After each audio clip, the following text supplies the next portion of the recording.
Hello, my name is Benjamin Hart. I'm an American attorney and the Managing Director of Integrity Legal here in Bangkok, Thailand. As the title of this video suggests, we're asking the question, are K-1 visas faster than CR-1 and IR-1 visas? Now, especially with U.S. immigration, there are those who could say maybe I'm a little redundant year to year in some of the topics we talk about, but long story short, things change. So I kind of have to revisit things. That's especially the case here coming off this sort of pandemic stuff where we're talking about the K-1 versus the IR-1 or the CR-1 visas, the immigrant spouse visas.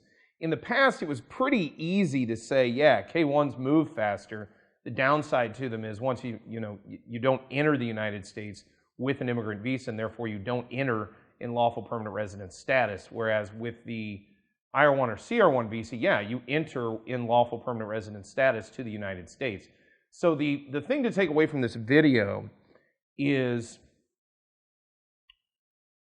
yeah, in the past, K-1s were moving quite a bit more quickly than the CR-1 or the IR-1.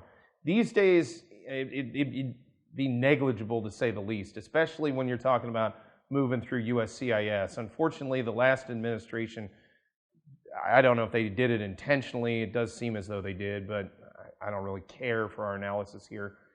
Basically, the things that they did resulted in the K-1 taking a lot longer to process as a practical matter. But at the end of the day, I mean, things were kind of moving a little bit more quickly. A big difference between the K-1 and the CR-1 is the K-1 does not have to deal directly with the National Visa Center, which, in my opinion, is quite a bureaucratic quagmire.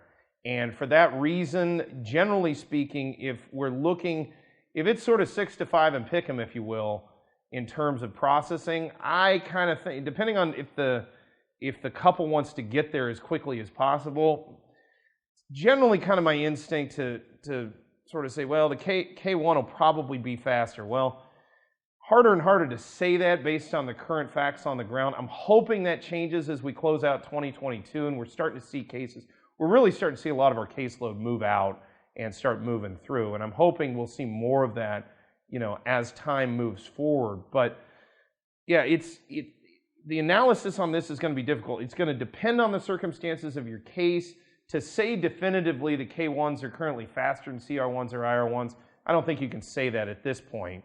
Could it revert back to the status quo ante? Possibly. I could see a situation where that does occur. And another big thing to keep in mind with the K-1 as opposed to the CR-1 or the IR-1 is with a K-1, you just don't have to deal with NVC, and that, in my opinion, is a benefit in its own right.